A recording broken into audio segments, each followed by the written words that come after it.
GT3 RS isn't here to make you look good. It's here to expose you. And then you push it. You dive into the first corner. And that's when everything changes. The RS doesn't turn. It attacks. Only speed. Only precision. Only truth. A truth that reveals itself every time you push it harder. The faster you go, the more alive the car becomes. The more it demands from you. The more it tests your courage, your skill, your limits. The RS doesn't just reward brave drivers, it requires them.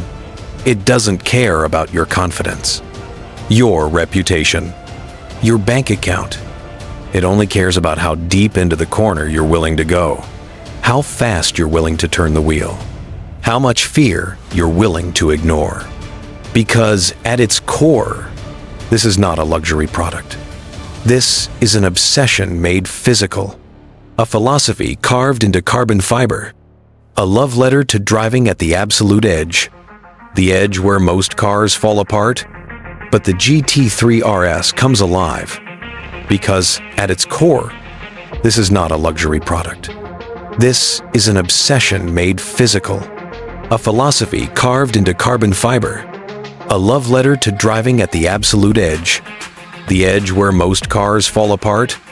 But the GT3 RS comes alive, and this is only the beginning. Because to understand the GT3 RS, you must go deeper, beyond the track times, beyond the specs, beyond the sound and fury. You must understand the madness behind it. Porsche did not build the GT3 RS to win a specific race. They didn't build it to satisfy customers.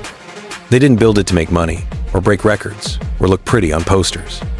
They built it for one reason: to prove what happens when you remove every limit. Emissions? Ignore them. Comfort? Forget it. Practicality? Laughable. Noise restrictions? What noise restrictions? This car is the closest thing to a Porsche race car the public will ever be allowed to buy. And honestly, it feels like maybe the public shouldn't be allowed to drive it. Because the 911 GT3 RS doesn't behave like a normal car. It behaves like something alive, something that senses fear, something that punishes hesitation. But what makes it truly terrifying is how the car thinks faster than you do. When you turn the wheel, the RS responds before your brain finishes processing the movement. The grip level is so unnatural, so overwhelming, so violently present, that humans struggle to keep up. Your instincts say this is too fast. Your vision says this is too close.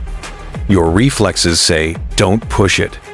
But the car whispers back, trust me, I can handle more. So you give it more. You accelerate harder. You brake later. You turn in quicker. You carry speeds into corners that you'd never dare in another machine. And the RS doesn't complain. It doesn't slip. It doesn't wobble. It doesn't scream. It just delivers. Effortlessly. Violently. Beautifully. Because the GT3 RS isn't a car you control.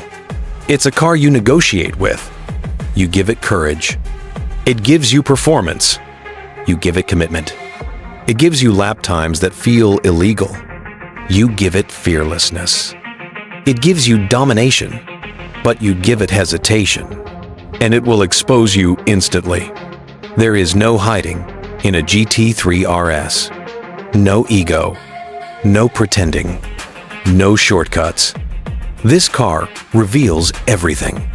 Your strengths, your weaknesses, your mistakes, your bravery, your cowardice, your skill, your panic, your limits. And that is what makes it addictive. Because driving a GT3 RS is not like piloting a supercar. It's like joining a war against physics, against fear, against the tiny voice in your head that tells you to slow down, against every rule you've ever learned about what a car is supposed to do, But the GT3 RS isn't here to follow rules. It's here to break them. Every lap, every corner, every straight, every second. And that's why the people who buy this car aren't regular drivers. They're not celebrities. They're not influencers. They're not casual enthusiasts. They are the obsessed. The ones who dream in apexes. The ones who hear engines in their sleep. The ones who feel adrenaline as a language. Because the GT3 RS is not a car you simply own, it's a car that changes you. You start seeing roads differently. Not as destinations, but as opportunities, as puzzles, as challenges. You stop driving for pleasure. You start driving for mastery. Every corner becomes an experiment. Every braking zone becomes a measurement. Every acceleration becomes a test of courage. Because this car demands discipline. It demands respect. It demands everything you have as a driver. And in return, it gives you something no other road-legal car can offer. Connection. Raw, unfiltered, brutal connection. To the asphalt, to the engine, to the physics, to the moment, to yourself. Because at high speed behind the wheel of a GT3 RS, nothing else exists. Not the world. Not your problems. Not your future. Not your past. Only you. Only the car. Only the next corner. And the corner after that.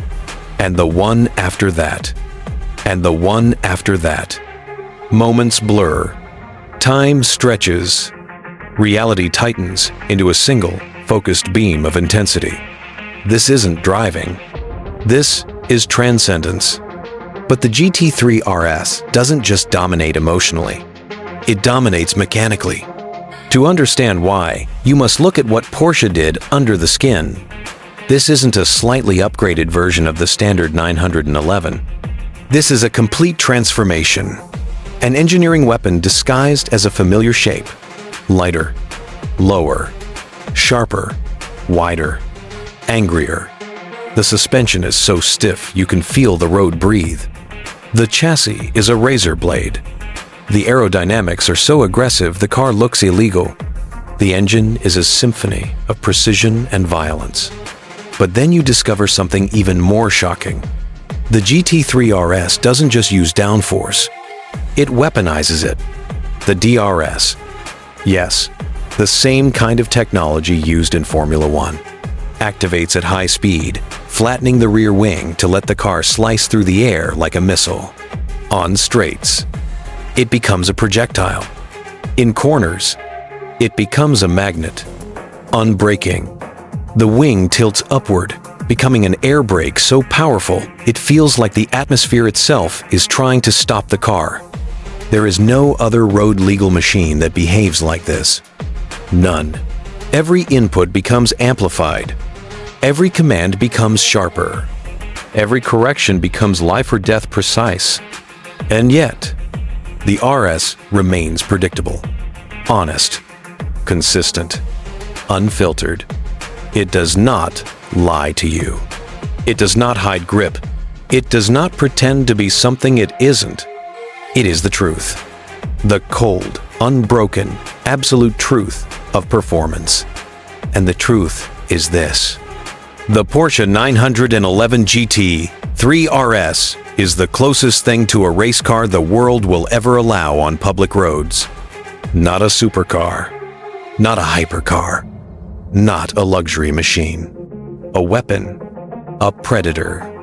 A machine that doesn't seek beauty, or comfort, or admiration. Only speed. Only perfection. Only execution. And in the hands of a skilled driver, it becomes unstoppable. Like a scalpel in the hands of a surgeon. Like a sword in the hands of a master. Like lightning, guided by human intent. This is not a car for everyone. It is a car for the chosen few. The ones who don't just love driving. They worship it. Because this machine doesn't care about status. It cares about skill. It doesn't care who you are. It cares how you drive. It doesn't care if you're wealthy, famous, or admired. It cares if you have the courage to push it to its limits. Because only then, only at the razor edge of bravery and fear, does the GT3 RS reveal its true self, the purest expression of performance ever put on four wheels. And we have only scratched the surface. The Porsche 911 GT3 RS isn't just a car. It's a reminder of what happens when engineering meets obsession and refuses to slow down. Some machines are built for the road. Some are built for the track. But this one is built for the brave. If you're ready for more stories of machines that bend physics and break expectations, you know exactly where to find me.